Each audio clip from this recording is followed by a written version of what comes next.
Electromagnetism অর্থাৎ তড়িৎ চুম্বকত্ব এই অধ্যায়ের 23 দাগের ম্যাথটা তোমরা লক্ষ্য করো। একটি পরীক্ষাধীন আধান 1.6 × 10⁻⁻19 কুলম এবং ভি = 2I + 3J মিটার/সেকেন্ড বেগে একটি চৌম্বক ক্ষেত্রে বি ভেক্টর = 2I + 3J ওয়েবার/মিটার² গতিশীল। ওই আধানের উপর কত বল ক্রিয়া করবে? তাহলে এখানে আমাদের দেখো, এখানে ভি ভেক্টর = কত হচ্ছে 2I + 3J মিটার/সেকেন্ড। চৌম্বক ক্ষেত্র বি ভেক্টর = কত 2I + 3J ওয়েবার/মিটার²। এবারে আমাদের এখানে সূত্রটা কি, অ্যাকচুয়ালি ভেক্টর ফর্মটা কি, বলের ভেক্টর ফর্ম এফ ভেক্টর সমান Q into V vector cross B. তাহলে এখানে কিউর মানটা আমরা লিখবো, আর এখানে আই জে কে 230 তাহলে কিউর মান 1.6 × 10⁻⁻19 কুলম ইন্টু, তাহলে এখান থেকে আমরা যদি ক্যালকুলেশন করি সেক্ষেত্রে মান কত হবে 0 - 0 × I cap plus J into 0 - 0 আর কে ইন্টু 6 - 6, অর্থাৎ এখানে 0 আসছে। 23 দাগের ম্যাথটা লক্ষ্য করো। এটা হচ্ছে আমাদের ক্রস প্রোডাক্টের রুলস। এটা তোমাদের ক্লাস 11-এ ম্যাথডটা শেখানো হয়েছে কীভাবে করতে হবে, তা সেই ইস্যুতে করা যায়। এখানে আই যখন করবে তখন এই আইয়ের কলামটা এটাকে শ্যাডো করবে, তাহলে 3 0 0 × 3 0 0, তাহলে 0 - 0। যে যখন করবে এটাকে শ্যাডো করবে আর এটাকে শ্যাডো করবে, তাহলে কত থাকছে, এটা দিয়ে শুরু হচ্ছে, এটা দিয়ে শেষ হচ্ছে, এটা দিয়ে আবার শুরু হবে, তাহলে 0-র সঙ্গে 2 গুণ করলে 0, আবার 2-এর সঙ্গে 0 গুণ করলে 0। আবার যখন কে করবে তখন এইটাকে শ্যাডো করবে, এই রোটাকে শ্যাডো করবে, তাহলে স্বাভাবিকভাবে 2 3 6 - 3 2 6, 6 করে দিয়েছি, তাহলে সে 6 - 6 0, তাহলে আলটিমেট 0 আসছে। 24 দাগের ম্যাথটা তোমরা দেখতে থাকো। 314 সেন্টিমিটার দৈর্ঘ্যের একটি তারের সাহায্যে 2 সেমি ব্যাসার্ধের একটি কুণ্ডলী করা হলো। কুণ্ডলীতে 1 অ্যাম্পিয়ার তড়িৎ প্রবাহ পাঠালে এই কুণ্ডলীর কেন্দ্রে চুম্বক ক্ষেত্রের প্রাবল্য নির্ণয় করো। তাহলে আমরা একটা কুণ্ডলী বানিয়েছি, তার দৈর্ঘ্য কত বলছে 314 সেন্টিমিটার। তাহলে কুণ্ডলীর পরিধি কত 2πr, রেডিয়াস যদি আর হয়, ইন্টু এন। তারের দৈর্ঘ্য দিয়ে একটা দৈর্ঘ্য বলে দিয়েছে, সেটা দিয়ে আমরা কুণ্ডলী বানিয়েছি। কুণ্ডলটা রেডিয়াস আর ধরেছি, তাহলে টোটাল পরিধি কত 2πr ইন্টু এন, পাক সংখ্যা কত হবে সেটা আমরা পেয়ে যাব, = 314 টোটাল দৈর্ঘ্যটা। এক পাকের জন্য দৈর্ঘ্য হচ্ছে 2πr, তাহলে এন সংখ্যক পাকের জন্য কত হবে 2πr ইন্টু এন। তাহলে এখান থেকে এন কত হচ্ছে, তাহলে 314 ডিভাইডেড বাই 2πr, তাহলে 314 ডিভাইডেড বাই 2 ইন্টু কত হচ্ছে 3.14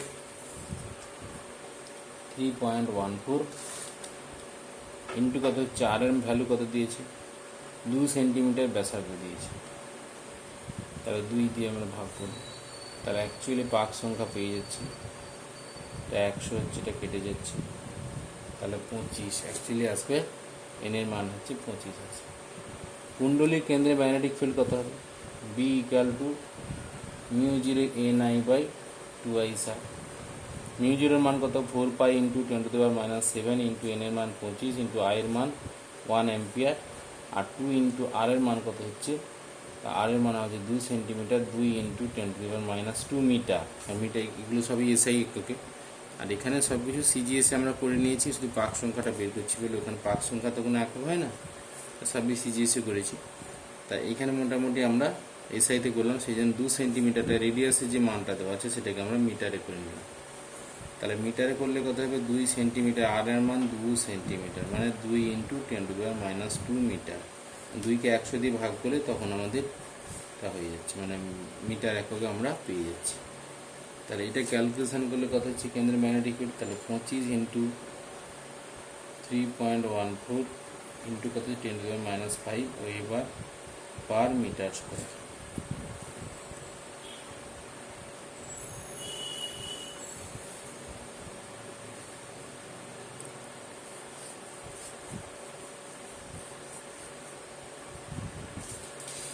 এবার 25-এর দাগের ম্যাথটা তোমরা দেখতে থাকো। বায়ু মাধ্যমে 0.5 মিটার ব্যবধানে রাখা দুটি ঋজু পরিবাহী এক্স ও ওয়াইয়ের মধ্য দিয়ে বিপরীত দিকে যথাক্রমে 10 অ্যাম্পিয়ার ও 5 অ্যাম্পিয়ার প্রবাহ যায়।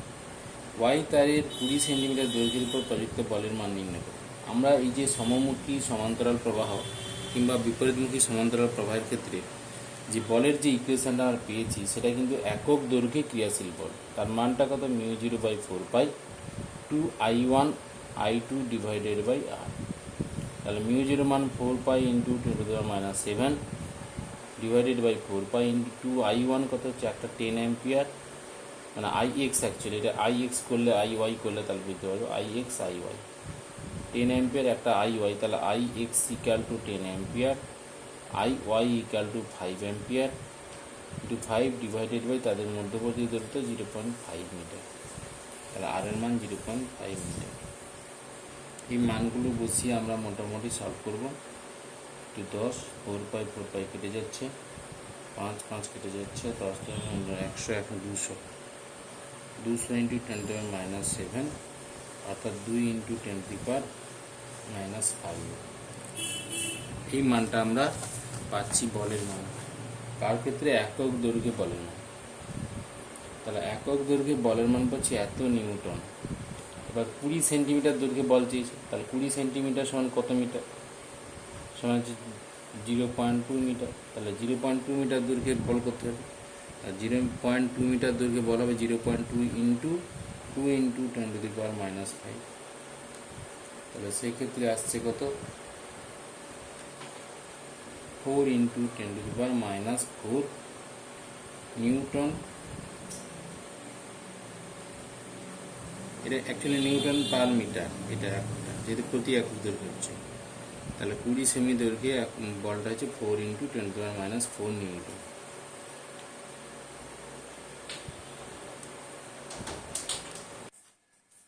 এবার 26-এর দাগের ম্যাথটা লক্ষ্য করো। বলছে একটি ইলেকট্রন যার আধান কত -1.6 ইন্টু 10⁻19 কুলম্ব, ভর হচ্ছে 9.1 ইন্টু 10⁻31 কেজি, 0.0001 টেসলা মানের একটি সুষম চৌম্বক ক্ষেত্রের সঙ্গে 60 ডিগ্রি কোণ করে 10⁵ মিটার পার সেকেন্ড বেগে ওই চৌম্বক ক্ষেত্রে প্রবেশ করে। ইলেকট্রনটির আবর্তন কাল কত হবে? প্রতিবার পূর্ণ আবর্তনের ফলে সেটি তার কুণ্ডলিত গতিপথে চৌম্বক ক্ষেত্র বরাবর কত দূরে অগ্রসর হবে। তাহলে এখানে আমাদের ইলেকট্রন যেহেতু ম্যাগনেটিক ফিল্ডের সঙ্গে থিটা অ্যাঙ্গেল করে আবর্তন করছে, থিটা অ্যাঙ্গেল করে প্রবেশ করেছে, সেক্ষেত্রে অ্যাকচুয়ালি বলের মান হবে QVB সাইন থিটা। যেহেতু বৃত্তাকার পথে ঘোরা শুরু করবে সেক্ষেত্রে প্রয়োজনীয় অভিকেন্দ্র বল mv²/r। তাহলে mv²/rটাই প্রয়োজনীয় অভিকেন্দ্র বলের যোগান দেবে, অভিকেন্দ্র বলে যোগান দেবে চুম্বক বলটা, অর্থাৎ চুম্বক ক্ষেত্রের জন্য যে বলটা QVB সাইন থিটা। সেইখান থেকে আমরা সমান করলে মোটামুটি ইলেকট্রনের আবর্তনকাল টি সমান কত পাবো? 2πm/, অর্থাৎ সাইক্লোট্রন কম্পাঙ্ক যেখানে পড়েছি পরের পার্টটা আমরা যেখানে পড়েছিলাম সেই পার্ট। তাহলে 2πm/QB, এখানে 2 ইন্টু কত হচ্ছে 3.14, এম এর মান 9.1 ইন্টু 10⁻31, যেহেতু ইলেকট্রন ম্যাগনেটিক ফিল্ডে প্রবেশ করছে তাই তার ভর, এম এর মান দেওয়া আছে। আর কিউর মান হচ্ছে 1.6 ইন্টু 10⁻19, কিউ বলতে এখানে ইলেকট্রনের আধান, আর ম্যাগনেটিক ফিল্ডের মান 0.001 টেসলা। তাহলে এখান থেকে আমরা যদি মানটা লিখে নিই, বি ইকুয়াল টু 0.0001 টেসলা, আর ইলেকট্রনের আধান হচ্ছে 1.6 ইন্টু 10⁻19 কুলম। আর এখান থেকে কিউ, এখানে ই মানে কিউ, তাহলে এখানে অ্যাকচুয়ালি কিউটাই লেখো যেহেতু কিউটা আমরা ব্যবহার করেছি। আর এম এর মান হচ্ছে 3.1 ইন্টু 10⁻31, 9.1 ইন্টু 10⁻31 কেজি। আর এখান থেকে বাকি মানগুলো পেয়ে গেছি। তাহলে এই মানটা হিসেব করলে কত হবে? 3.57 ইন্টু 10⁻8 সেকেন্ড। এবার কি বলছে? প্রতিবার পূর্ণ আবর্তনের ফলে তাহলে ইলেকট্রনটি তার কুণ্ডলিত গতিপথে চৌম্বক ক্ষেত্র আমি ধরে নিলাম x দূরত্ব অতিক্রম করে। তাহলে x ইকুয়াল টু কত হবে? তাহলে x ইকুয়াল টু হবে, আমি ধরে নিচ্ছি x দূরত্ব অতিক্রম করবে। অর্থাৎ আমরা যদি চিত্রটা আঁকি বুঝতে পারবে যে এই দিক বরাবর magnetic field B theta angle করে যদি প্রবেশ করে, তাহলে থিটা অ্যাঙ্গেল করে এইভাবে ঘুরতে ঘুরতে ঘুরতে ঘুরতে উপর দিকে উঠবে। কারণ এই দিক বরাবর বেগে ভি বেগে যদি প্রবেশ করে, এটা হচ্ছে ভি কস থিটা, আর হচ্ছে ভি সাইন থিটা।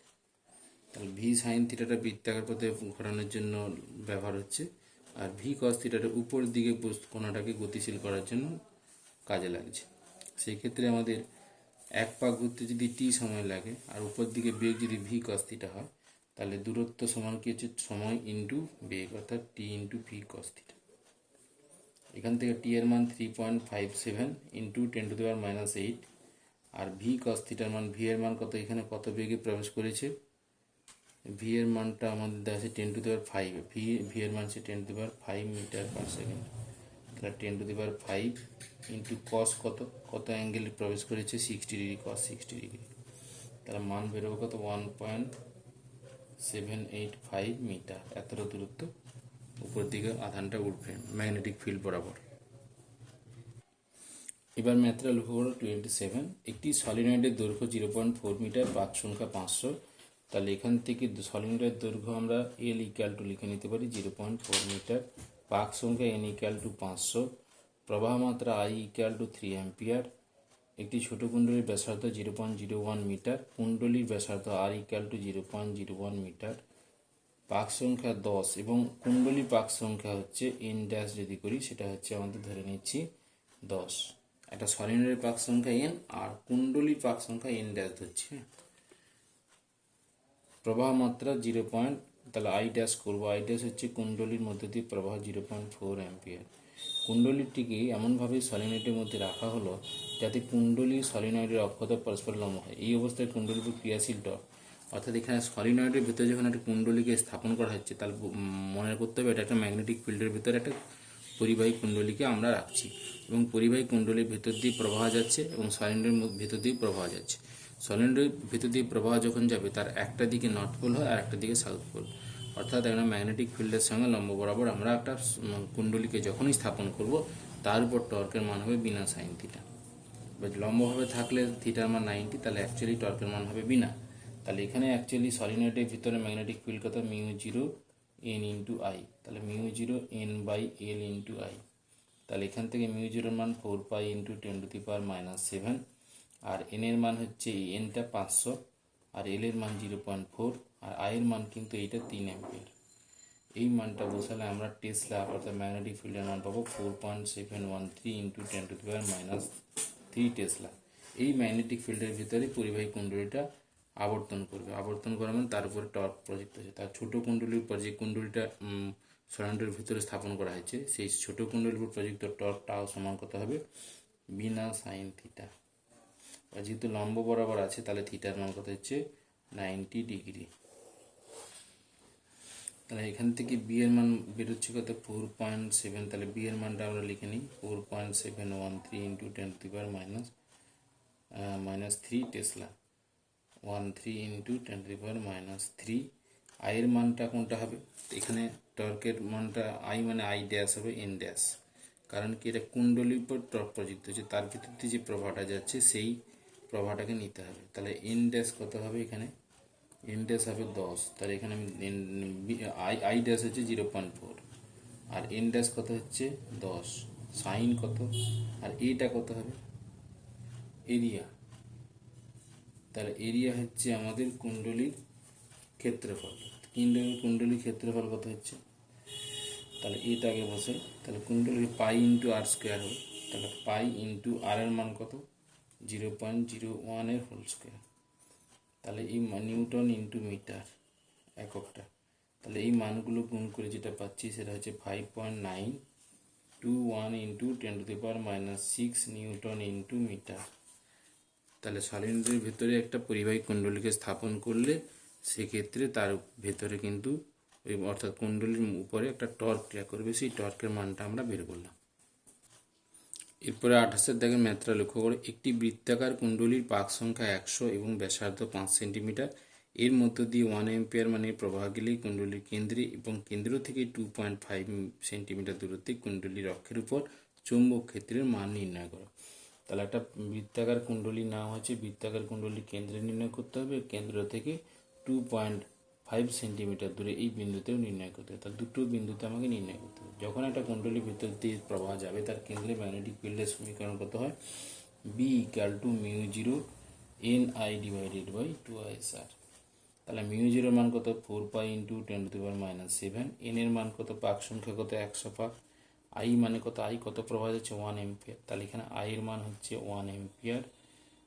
এন এর মান হচ্ছে 100, মিউ জিরোর মান হচ্ছে 4 pi into 10⁻⁷ henry per metre. আর এখান থেকে আর এর মান কত হচ্ছে, কুণ্ডলীর ব্যাসার্ধ হচ্ছে আর ইকাল টু 5 সেন্টিমিটার, অর্থাৎ 5 ইন্টু 10⁻² মিটার। 100 দিয়ে ভাগ করতে হবে, সেন্টিমিটার থেকে মিটারে প্লেস, 5 এর 100 মানে 5 ইন্টু 10⁻² মিটার। তাহলে এখানে আমি আয়ের মান বসাচ্ছি কত, 1 এম্পিয়ার বসালাম, ডিভাইডেড বাই কত হচ্ছে 2 ইন্টু 5 ইন্টু 10⁻²। তাহলে এই মানগুলো বসানোর পরে আমরা যদি ক্যালকুলেশনটা করি কত আসবে, 1.25 ইন্টু 256 ইন্টু 10⁻³ টেসলা। এবার এটা হচ্ছে কেন্দ্রে ম্যাগনেটিক ফিল্ড, তাহলে বৃত্তাকার কুণ্ডলীর কেন্দ্রে, আর কেন্দ্র অক্ষের উপর অবস্থিত হলে, অক্ষের বলতে এই বিন্দুটা অক্ষের উপর অবস্থিত বিন্দু, তাহলে অক্ষের উপর অবস্থিত হলে তখন কি হচ্ছে, অক্ষের উপর অবস্থিত বিন্দু হলে তখন ম্যাগনেটিক ফিল্ড বি ড্যাশ কত হবে, মিউ জিরো বাই 4 পাই। মিউ জিরো এখান থেকে করতে পারো, মিউ জিরো তোমাদের সমীকরণটা mu zero NI divided by 2 R, এইটাই করবে, mu zero NI by 2 R into R square divided by R square plus X স্কোয়ারে 3/2।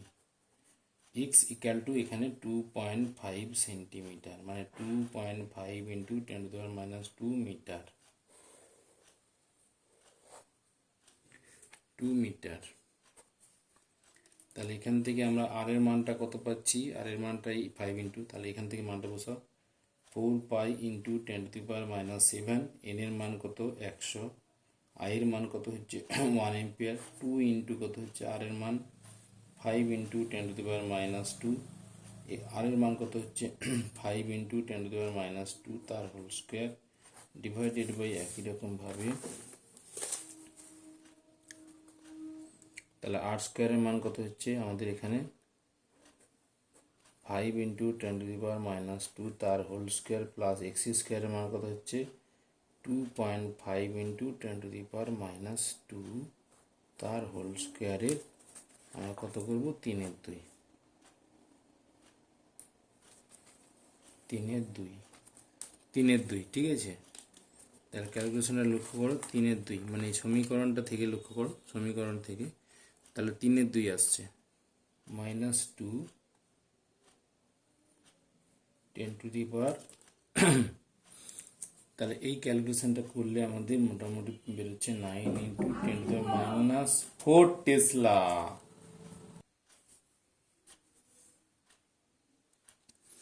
29 99 ওহম রোধ বিশিষ্ট চলকুণ্ডলী গ্যালভানোমিটারকে 1 অ্যাম্পিয়ার পর্যন্ত একটি অ্যামিটারে এবং 100 ভোল্ট পর্যন্ত পঠনক্ষম একটি গ্যালভানোমিটারে ভোল্টমিটার কীভাবে রূপান্তরিত করা যায়।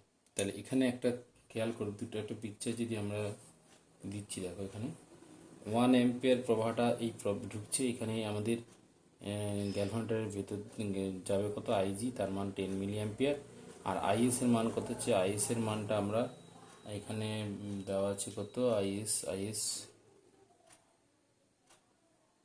আইএস লাগবে না, এখানে আই মাইনাস আইজি করে দিচ্ছে, I minus IG, is equal to, তাহলে এখান থেকে আমাদের দেখো লক্ষ্য করো, তাহলে আমাদের প্রথম কি মানটা লাগছে, আইজির মান কত 10 মিলি অ্যাম্পিয়ার, আই এর মান কত 1 অ্যাম্পিয়ার। এবার আইএস মানে আই মাইনাস আইজি, সেক্ষেত্রে আইএস পেয়ে যাব। এখানে আমাকে বের করতে হবে শান্টের ভ্যালুটা, অর্থাৎ আমরা একটা গ্যালভানোমিটারকে যদি অ্যামিটারে রূপান্তর করতে যাই, সেক্ষেত্রে সবসময় তার সমান্তরাল সময় একটা লো মানের রেজিস্ট্যান্স, নিম্নমানের রোধকে যুক্ত করতে হবে। তা সেটা হচ্ছে শান্ট, অর্থাৎ এই বিকল্প পথের যে রোধটা, সেই এসের মানটাকে আমরা বের করব। তাহলে এখান থেকে আমরা আইজি ইকাল টু সমীকরণটা পাচ্ছি, IG equal to I into S divided by S plus G. তাহলে আইয়ের মান 1 অ্যাম্পিয়ার, আর এস এর মানটা কত হচ্ছে,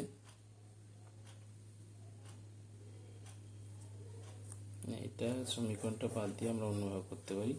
তাহলে actually IG into G equal to IS into S, এটা করো।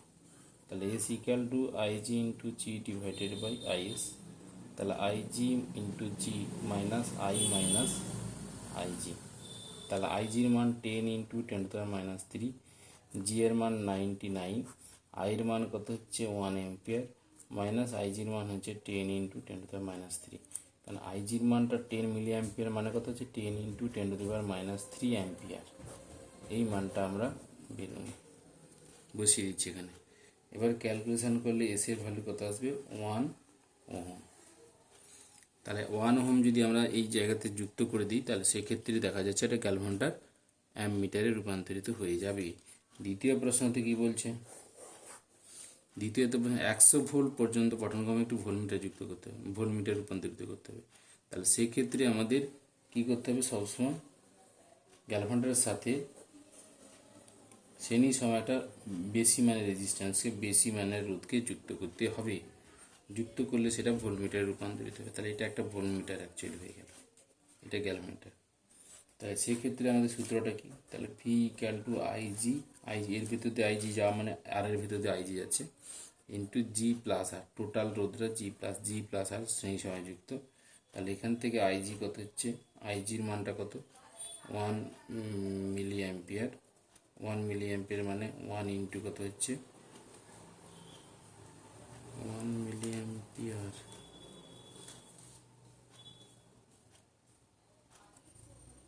10 মিলি অ্যাম্পিয়ার, 10 মিলি অ্যাম্পিয়ার এখানে দেওয়া আছে, দেখে নিচ্ছি একটু।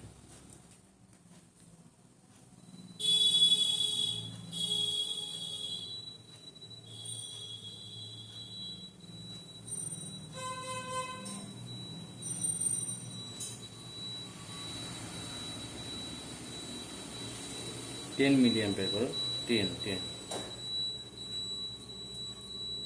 তাহলে 10 ইন্টু 10⁻³ অ্যাম্পিয়ার। জি এর মান কত, জি এর মান হচ্ছে 99, আর আর এর মানটা আমাকে কি করতে হবে, বের করতে হবে। তাহলে আর ইকুয়াল টু কত হচ্ছে, তাহলে আর equal to V divided by IG minus G. তাহলে ভি এর মান কত 100 ভোল্ট, আইজির মান কত 10 ইন্টু 10⁻³ আর জি এর মান 99।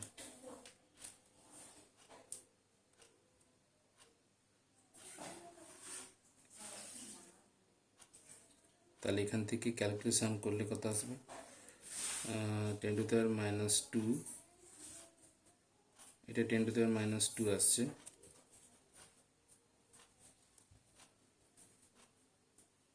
-99 করলে যা হবে তোমাদের মানটা সেটাই হবে।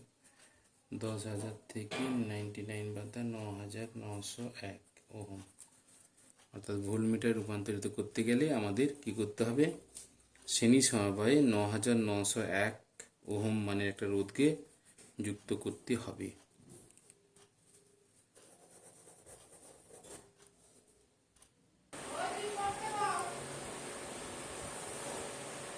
তিরিশের দাগের ম্যাথটা লক্ষ্য করো, অসীম দৈর্ঘ্যের দুটি অন্তরিত তার পরস্পরের সমকোণে অবস্থান করছে, তার দুটি যথাক্রমে I1 I2 তড়িৎ প্রবাহ করছে। উক্ত তড়িৎ প্রবাহের জন্য পি বিন্দুতে অর্থাৎ স্থানাঙ্ক এবি বিন্দুতে চৌম্বক ক্ষেত্র কত হবে, ধরে নাও এ গ্রেটার দেন বি। তাহলে এখানে পি বিন্দুতে I1 এর জন্য, I1 প্রবাহের জন্য তড়িৎ ক্ষেত্রের প্রাবল্য কত B1, যদি তড়িৎ ক্ষেত্র B1, তাহলে B1 কত হবে μ0/4 2I1 বাই আর এর জায়গায় এ বসবে, দূরত্বটা এই দূরত্বটা এ, এই তার থেকে তারের ভিতর দিয়ে I1 প্রবাহ যাচ্ছে, তাহলে তার দূরত্ব কত, পি বিন্দু দূরত্ব এ, তাহলে এই দূরত্বে তার ম্যাগনেটিক ফিল্ডের মান হচ্ছে কত μ0/4 2I1 বাই এ। আবার এই I2 প্রবাহের জন্য সেটা আমরা B2 ধরছি, তাহলে μ0/4 2I2 ডিভাইডেড বাই বি, কারণ এইখান থেকে দূরত্বটা হচ্ছে বি। তাহলে আমাদের এখান থেকে এগুলো কাগজের তলের সাপেক্ষে কিন্তু ঊর্ধ্বমুখী ক্রিয়া করবে, এই বরাবর ক্রিয়া করছে, লম্ব বরাবর, এই তারের জন্য লম্ব বরাবর ম্যাক্সওয়েলের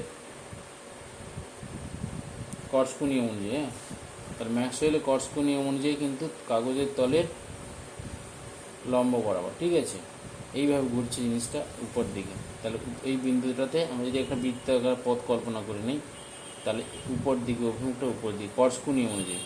তার দুটোর ক্ষেত্রেই আমাদের ঊর্ধ্বমুখী ক্রিয়া করবে, কাগজের তলের সাপেক্ষে ঊর্ধ্বমুখী ক্রিয়া করবে। এ গ্রেটার দেন যেহেতু বি, তাহলে এখানে B2 কত হবে, এ গ্রেটার দেন বি, তাহলে এই মানটা বড়, তাহলে এই B1টা কিন্তু ছোটো হয়ে যাবে, এটা ছোটো তাহলে B2 বড়, তাহলে B2 গ্রেটার দেন B1 যেহেতু এ গ্রেটার দেন বি। তাহলে লব্ধি প্রাবল্য কত হবে, লব্ধি প্রাবল্য হচ্ছে আমাদের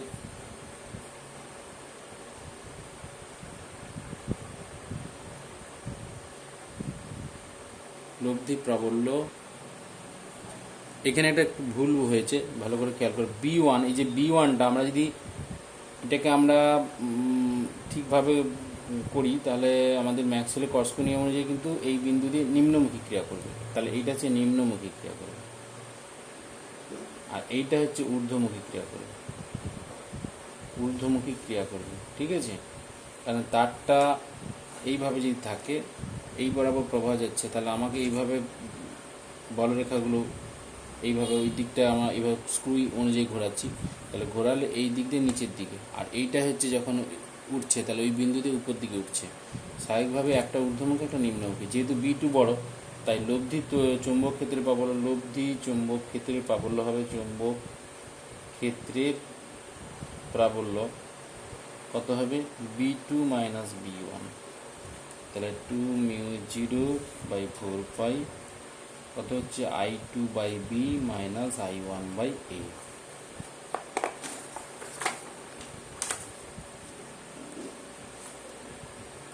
এরপরে আমাদের লক্ষ্য করা আর একটা ম্যাথ 31-এর, এই একই অঞ্চলে 100 ভোল্ট পার মিটার মানে সুষম তড়িৎ ক্ষেত্র এক্স অক্ষ বরাবর এবং 10⁻⁴ টেসলা মানে একটি সুষম চুম্বক ক্ষেত্র ওয়াই অক্ষ বরাবর ক্রিয়া করছে। তাহলে এক্স অক্ষ বরাবর হচ্ছে আমাদের তড়িৎ ক্ষেত্র আর ওয়াই অক্ষ বরাবর চুম্বক ক্ষেত্র। তাহলে এক্স অক্ষ বরাবর যদি ই আই ক্যাপ আর magnetic field B J cap, অর্থাৎ ওয়াই অক্ষ বরাবর এক্স ওয়াই এটা জেড, তাহলে সেক্ষেত্রে এফ ই ভেক্টর কত হবে, কিউ ইন্টু ই ভেক্টর। তাহলে এখানে কিউ মানে ইলেকট্রনের আধান বলছে, তাহলে ই ইন্টু কত হচ্ছে ই আই ক্যাপ, তাহলে E vector equal to E I cap. আর প্রযুক্ত চুম্বক বল এফ এম কত হবে, Q into V vector cross B vector, তাহলে minus E into V K, এইদিকে ভি কে, এই বরাবর দুটো যখন লম্ব বরাবর তড়িৎ ক্ষেত্রে চুম্বক ক্ষেত্রে ক্রিয়া করবে তাহলে পার্টিকেলটা কিন্তু জেড অক্ষ বরাবর গতিশীল হবে, ইন্টু বি ভেক্টর সমান কত হচ্ছে তাহলে বি জে ক্যাপ, তাহলে কত হচ্ছে ই ভি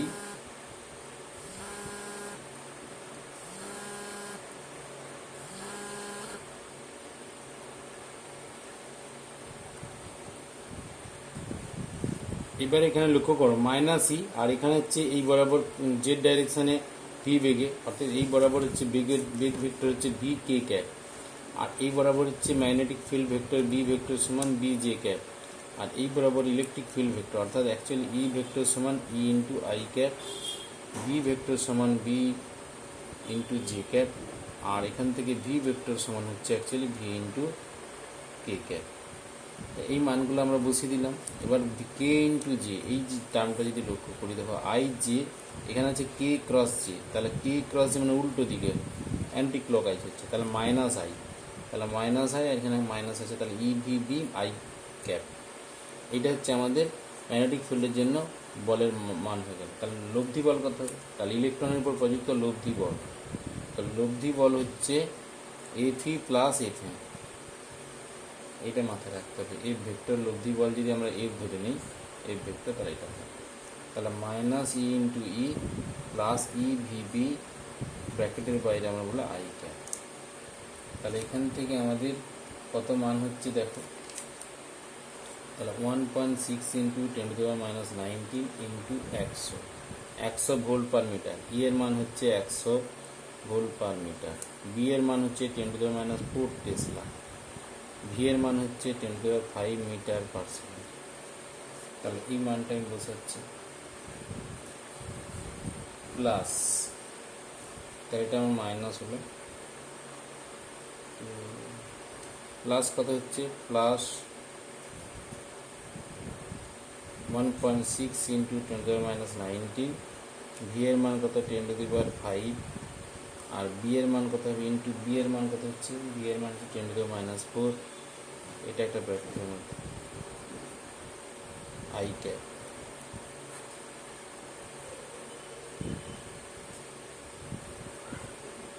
তাহলে আসছে কত -1.44 ইন্টু 10⁻17 আই ক্যাপ নিউটন। এটা হচ্ছে আমাদের ক্রিয়াশীল। তাহলে এই ক্ষেত্রে ঋণাত্মক চিহ্ন বোঝায় ক্রিয়াশীল রেসিবল ঋণাত্মক এক্স অক্ষ অভিমুখে হবে। ঋণাত্মক এক্স অক্ষ মানে এই দিক বরাবর বলটা ক্রিয়া করবে।